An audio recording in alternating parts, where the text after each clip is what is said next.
একটি স্বাধীন দেশে কেএনএফ যে দুঃসাহসিকতা দেখিয়েছে তাতে কেউ পার পাবে না বলে হুঁশিয়ারি দিয়েছেন বিজিবির মহাপরিচালক মেজর জেনারেল মোহাম্মদ আশরাফুজ্জামান সিদ্দিকী।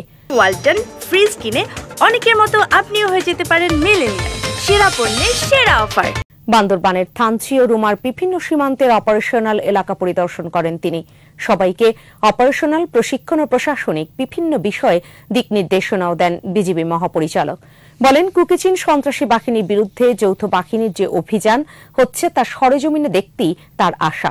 কোন কুকিচিন সদস্য যেন পালিয়ে যেতে না পারে সেজন্য সীমান্তে বিজিবি সতর্ক অবস্থায় আছে বলেও জানান তিনি।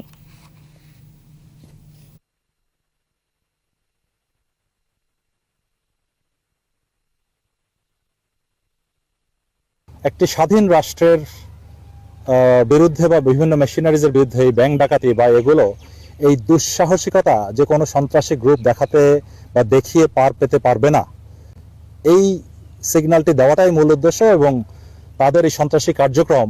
এবং আপনারা জানেন যে অত্র এলাকার যে বম সম্প্রদায়ের নিরীহ জনগোষ্ঠী যারা আছে তারাও এটি সমর্থন করছে না।